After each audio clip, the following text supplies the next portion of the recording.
Hello, मैं Manoj Kumar, assistant professor chemistry, government college Kota.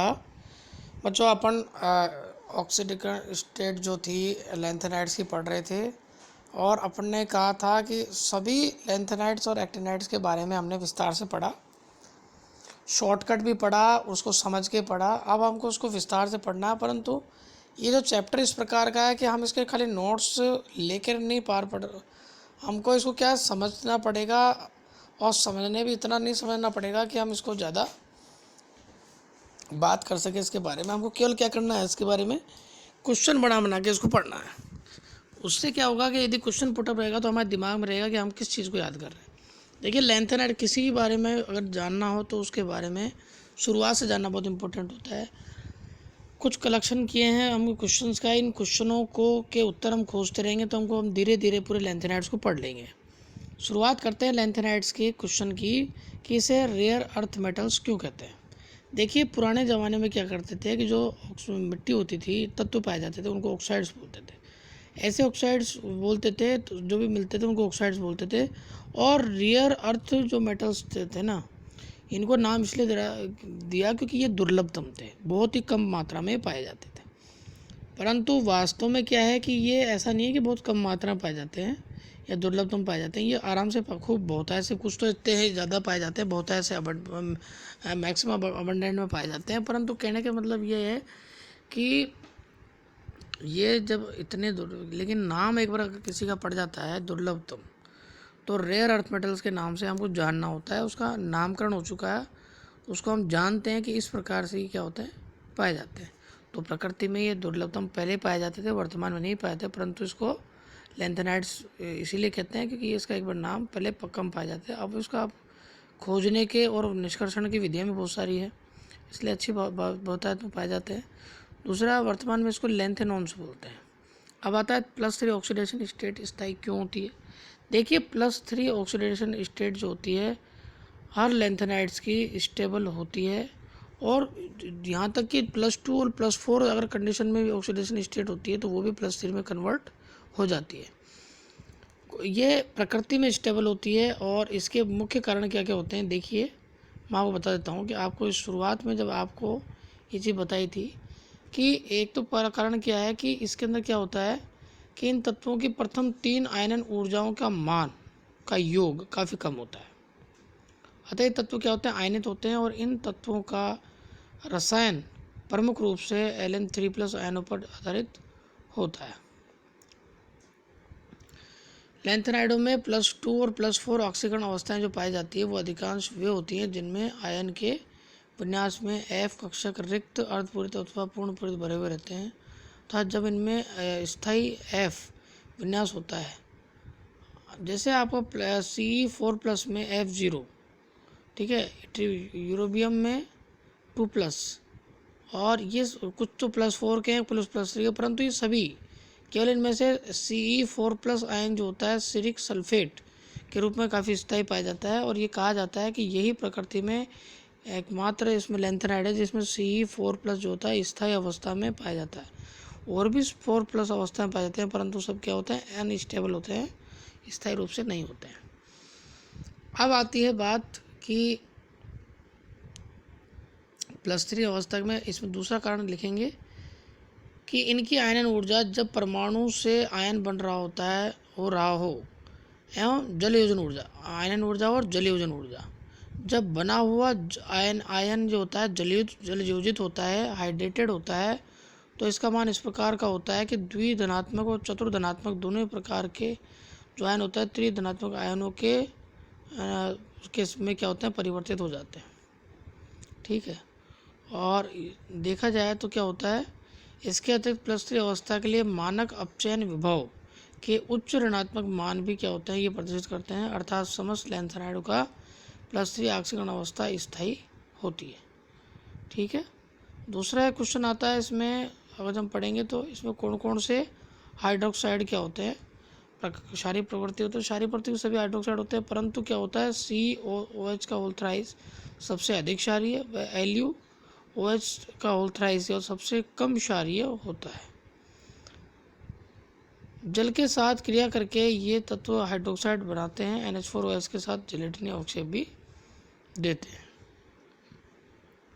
हाँ, अब देखिए लैंथेनाइड्स क्या होती हैं, धातु जो होती हैं क्या होती है, तीव्र अपचायक होने के कारण हवा में या वायु में खुला छोड़ने पर वायुमंडल की ऑक्सीजन के साथ ऑक्सीकरण हो जाती है और Ln2O3 बनने के कारण इसकी धात्विक चमक जो होती है कम हो जाती है। अब आता है कि इसके अंदर कौन सा ऐसा जो होता है जो +4 +2 की ऑक्सीकरण स्टेट जिसकी स्टेबल होती है। तो देखिए Ce4+ आयनों का आयतनात्मक विश्लेषण और कई कार्बनिक अभिक्रियाओं में प्रबल ऑक्सीकारक के रूप में उपयोग इसका इसलिए किया जाता है कि इसकी Ce4+ आयन जो है इसका स्टेबल होता है इन नेचर, है ना। और ध्यान रखें कि ये एकमात्र ये होता है जो 4+ में वह स्टेबल होता है, वरना अधिकांश जो दूसरे पाए जाते हैं वो भी पाए जाते हैं 4+ के अंदर तो, परंतु 4+ के अंदर पाए जाने के अंदर क्या होता है, जैसे ये Pr Nd Tb और Di, परंतु सभी क्या होते हैं, अनस्टेबल होते हैं। ऐसे +2 कौन सा होता है, ये यूरोपियम होता है, Eu2+ आयन जो होता है इसको भी कैसे प्राप्त करते हैं, +3 आयनों को अपचेत करते हैं और ये प्राप्त किया जाता है। तो ध्यान रखो कि जैसे Eu2+ को का तुलना किससे की गई है, कैल्शियम 2+ के साथ इसकी तुलना की गई, ताकि जिस प्रकार से उसका 2+ स्टेबल होता है इसका भी क्या होता है आपका 2+ स्टेबल होता है। अब आती है बात कि हम इसके क्या करते हैं, आयनिक त्रिज्या और लैंथेनाइड संकोचन।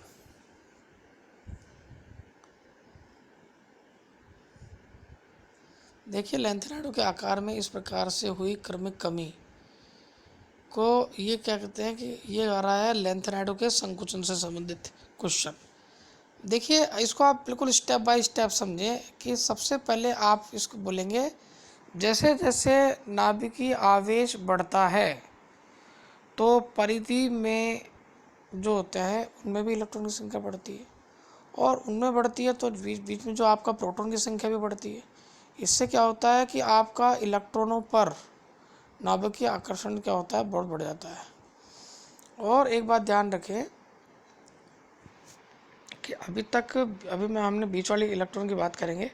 परिधि पर जो भीतर के विद्यमान इलेक्ट्रॉन की संख्या होती है, जो परमाणु संख्या बढ़ने के साथ बढ़ती है, वो क्या होता है, इन इलेक्ट्रॉनों की संख्या में वृद्धि होने से वे क्या होते हैं, परिधि के इलेक्ट्रॉनों को प्रतिकर्षित करते हैं और नाभिकीय आकर्षण से उनको क्या करते हैं, परिरक्षित या शील्डेड करते हैं, जिससे उनका आकार क्या होता है, फैलकर बड़ा हो जाता है, अर्थात इनकी त्रिज्या का मान बढ़ जाता है। डी ब्लॉक जो तत्व होते हैं उनमें हम देखते हैं कि दोनों विपरीत प्रभाव एक दूसरे को काफ़ी हद तक संतुलित कर देते हैं, परंतु यहाँ सबसे इम्पोर्टेंट बात होती है कि इसमें क्या होता है कि इनका जो शील्डिंग इफेक्ट है वो इतना प्रबल नहीं हो पाता है जितना कि N-2 वो N-1 डी इलेक्ट्रॉनों का होता है डी ऑर्बिटल्स में। ये कौन से इलेक्ट्रॉन होते हैं, N-2 F इलेक्ट्रॉन्स होते हैं। इस प्रकार से क्या होता है कि परीक्षण प्रभाव के कमज़ोर परीक्षण प्रभाव की वजह से ये लगातार क्या होता है कि क्रमिक जो कमी होती है वो लैंथेनाइड कॉन्ट्रैक्शन कहलाती है। ये आप देख सकते हैं कि लगातार जो होती है आयनिक के अंदर जो होती है मान में जो 1.06 से लेकर के आगे 0.85 तक लगातार क्या होती है इसकी अंदर कमी होती है। अब आता है आप इसका चुंबकीय गुण। चुंबकीय गुणों में ध्यान रखो कि ये तो मैंने बताया कि आपको इलेक्ट्रॉनिक विन्यास कैसे इसका चुंबकीय जो गुण निकलता है वो कैसे क्या होता है, इसका सूत्र क्या होता है। दूसरा इसमें रासेल सैंडर्स के अकॉर्डिंग जो इसका मान होता है वो क्या क्या होता है, कैसे कैसे होता है, ये सब हमने सूत्र से दे रखे हैं। अब नेक्स्ट क्वेश्चन की तरफ बढ़ते हैं हम। देखिए सी ग्रुप और वाई ग्रुप क्या होता है ये, और C4+ और Sm2+ जो होता है इनके अधिक गहरे रंग का कारण क्या होता है। एक होता है कठोर क्षार और प्रबल लिगेंड के साथ लैंथेनाइड स्थायी संकुल क्यों बनाते हैं।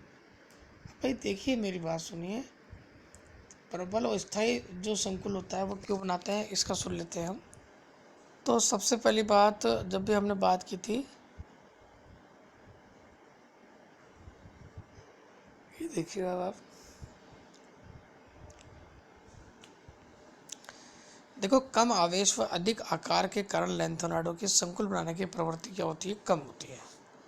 और ध्यान रखिए, जितने भी स्थायी संकुल होते हैं, याद होते हैं, वे सब ऐसे होते हैं जिनमें लिगेंड एक कठोर क्षार होता है। कठोर क्षार हम ऐसे क्षारों कहते हैं जिसमें अणु का इलेक्ट्रॉन दाता परमाणु अधिक विध्रुवीय व कम ध्रुवित होने के वाले, है ना, होते हैं। जब अणु अथवा आयन में ऑक्सीकरण व फ्लोरीन अथवा नाइट्रोजन परमाणु इलेक्ट्रॉन दाता के रूप में होते हैं, तो ऐसे क्षार को हम कठोर क्षार कहते हैं।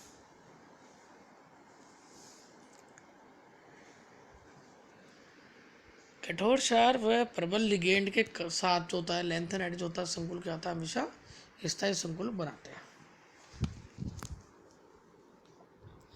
किसी एक विशेष लिगेंड के लिए लैंथेनाइड आयन के आवेश बढ़ने के साथ उनकी संकुल बनाने की क्षमता भी बढ़ती जाती है। अतः लैंथेनाइडों की तीनों संभावित ऑक्सीकरण अवस्थाएं 2+ से 4+ में संकुल बनाने की प्रवृत्ति भी लगातार बढ़ती है।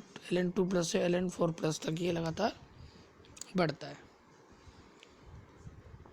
अब आता है इनका रंग तो आप जानते ही हैं, हमेशा दो प्रकार के जो कारण होते हैं वो हमेशा इनमें पाए जाते हैं। एक तो होता है FF ट्रांजिशन ऑफ इलेक्ट्रॉन्स, दूसरा कि चार्ज ट्रांसफर स्पेक्ट्रा।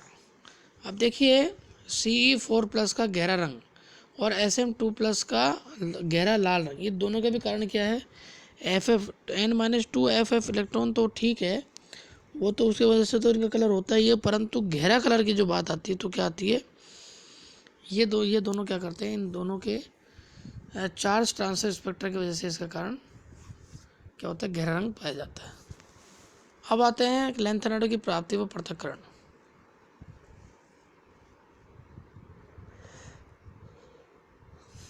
जैसे कि हमने चर्चा की थी सी ग्रुप और इट्रियम ग्रुप की चर्चा की थी, तो लैंथेनाइड 57 से यूरोपियम 63 तक के तत्वों को हल्के लैंथेनाइड अथवा सीरियम ग्रुप के रूप में माना जाता है। और यह आपका GD64 से लेकर Lu71 तक के तत्वों को भारी लैंथेनाइड अथवा इट्रियम ग्रुप जो होता है कि लैंथेनाइड कहा जाता है। ये जो होती है स्थिति, ये स्थिति जो होती है आपके CFY जो होती है, ये स्थिति इसलिए प्राप्त की गई है ताकि हम लैंथेनाइडों का आसानी से प्राप्तिकरण और उसका पृथक्करण कर सकें, है ना। अब इसके अलावा क्या होता है कि ये निकालने का तरीका है, जो प्रभाजी आसवन द्वारा फ्रैक्शनल जो आपका crystallisation, separation of lanthanides from salts और ओल्ड क्लासिकल मेथड्स। तो ये जो होती है मेथड्स क्या होती है, ये वो मेथड्स है जिनको पौराणिक रूप से जो होता है ना आप लगातार कंटिन्यू इस्तेमाल कर रहे थे।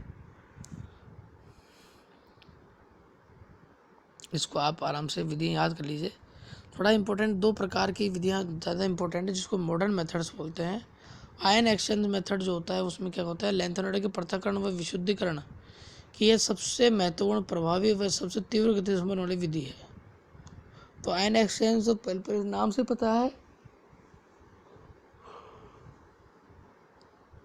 सबसे ज़्यादा क्या होता है इसमें, आयन एक्सचेंज में बहुत जल्दी से प्रक्रिया होती है, इसलिए क्या होती है सबसे अधिक महत्वपूर्ण, सबसे प्रभावी और सबसे तीव्र गति से संपन्न वाली विधि है।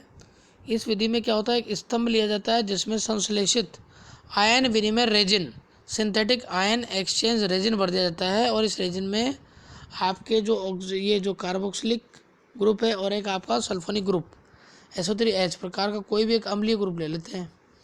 जब लैंथेनाइडों का आयन की विपरीत जब बात करते हैं तो लैंथेनाइड आयनों के विलयन को इस स्तंभ में इस प्रकार से प्रभावित किया जाता है कि लैंथेनाइड आयन जो होता है अम्लीय ग्रुप समूह के हाइड्रोजन आयनों को विस्थापित करके रेजिन के साथ जुड़ जाते हैं। अब ये स्तंभ में से हाइड्रोजन आयनों को जल द्वारा हम क्या करते हैं, धोकर अलग कर देते हैं और स्तंभ में साइट्रिक अम्ल व अमोनियम साइट्रेट का बफर विलयन बनाते हैं। और इसके बाद में लैंथेनाइड आयन जो होता है रेजिन से मुक्त होकर साइट्रेट लवण बनाते हैं। और एक ये क्या उत्क्रमणीय प्रक्रिया होती है जिसके अंदर क्या होता है, विभिन्न लैंथेनाइडों के लिए भिन्न जो क्या होता है भिन्न गति से क्या होती है वो संपन्न कराई जाती है। अब ये दूसरा आता है, आप इसी में आता है कि एलन ट्रिपलेट जैसे धनायन जो होते हैं साइटेट आयनों के साथ प्रबल संकुल बनाते हैं। और इसी प्रकार क्या होता है, एक और जो होती है वो क्या होती है, विधि विलायक निष्कर्षण विधि, सॉल्वेंट एक्सट्रैक्शन मेथड। लैंथेनाइड आयनों के सांद्र HNO3 विलयन को जब किसी कार्बनिक विलायक अर्थात ट्राईब्यूटिल फास्फेट के साथ मिलाकर हिलाया जाता है तो कार्बनिक विलयनों में क्या होता है, सब धनायनों की भिन्न विलयनता के कारण कुछ ऐसे आयन भी मिलते हैं। तो देखिए आपने ये देखा, आप पूरा आपने क्वेश्चन से हमने कैसे किया, हल किया, और सेपरेशन ऑफ लैंथेनाइड्स और के मॉडर्न मेथड्स और उसका वर्णन किया। Thank you very much.